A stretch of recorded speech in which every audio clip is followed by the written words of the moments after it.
The Five Empires, An Outline of Ancient History by R. J. Wilberforce, M.A.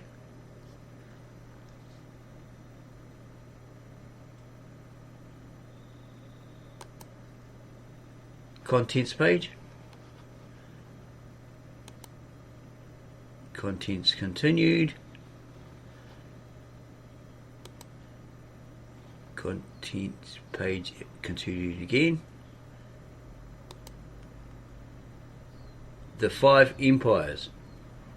Chapter 1, Antediluvian Age. The two races, Lamech and Enoch, and the flood, BC 4004.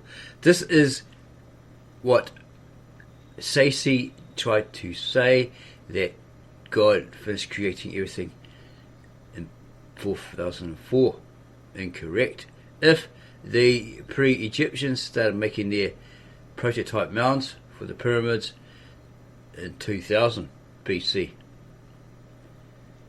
Thou art the source and centre of all minds, the only point of rest, eternal word, Kalpa. The original object of man's being is sufficiently declared by the manner of his creation. God created man in his own image. In the image of God created he him, male and female created he them. And God blessed them and said, be fruitful, multiply and replenish. This key word here, replenish, according to Jordan Maxwell,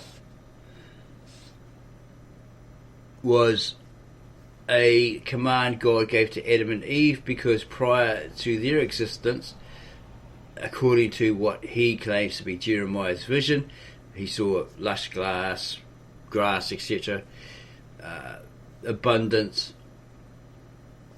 and people who were happy, and then suddenly it was destroyed for whatever reason, unknown reason. This was the tohu and the bohu that occurred, something along those lines. Everything was destroyed, and that's why the earth in the beginning of the book of Genesis is a watery depth, void, and in darkness, and there's no life upon it. And then when Adam and Eve were created, they were instructed to go replenish the earth, meaning there's nothing, you had to start all over again, multiply, increase, and fill the earth with a population again, and so forth. That's according to Jordan Maxwell, but of what we've found of late, he may be incorrect. So they are told to go replenish the earth and subdue it, to set forth upon earth God's image, and to rule all creatures. For their happiness man was sent into the world. By means of that natural perfection which he had from God's image within, and of God's outward presence, which would doubtless communicate to him gifts above nature, he might have continued in this happy state.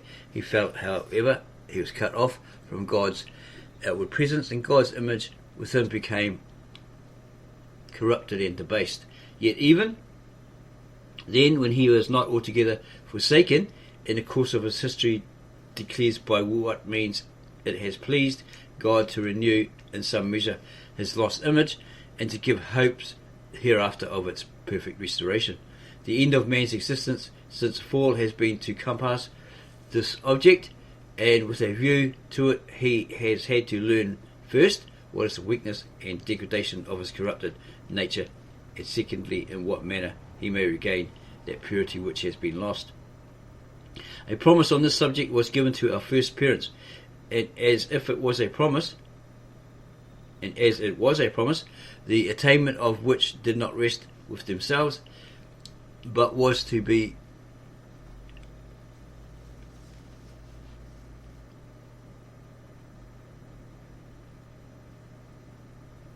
consequent upon the multiplication of their race. Therefore it taught them that the recovery of God's image was to be bestowed upon mankind, not as separate beings, but as portions of a family, not as individual subjects of the King of Heaven, but as joint members of his community upon earth. Mankind therefore did not originally run wild through the forests like the savages of America.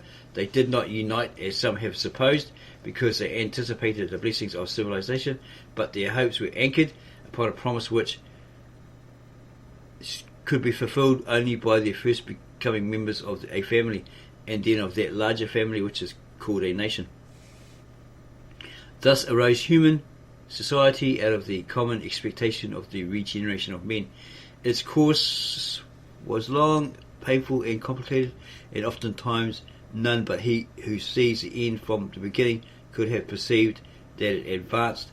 For if its second stage has shown what great benefits have been bestowed upon mankind by the restoration of God's image through Jesus Christ, yet its earlier state was but a proof that mere human efforts would not suffice for its recovery. For how could human society attain any perfection, seeing that men speedily forgot the object of its existence? From which it followed that since one half of the human race was weaker than the other, and that in each sex there were differences both in mind and body, all respect was lost for those who, as possessors of an immortal spirit, had as much right as the strongest, wisest or wealthiest to their place among the community of mankind. Throughout the ancient world, women were treated either with cruelty or contempt, and slaves were trodden underfoot as though they had not been of the same blood with their masters. It was reserved for the church to loose the fetters of slavery, or the chains of slavery, to preach the gospel to the poor, and to give due honour to the weaker vessel in the household of God. That such would be the state of society was obvious even when it took its first departure from the family of the common parents of mankind. From them sprang two races, the sons of God and the children of men. Get that? Two races, the sons of God and the children of men.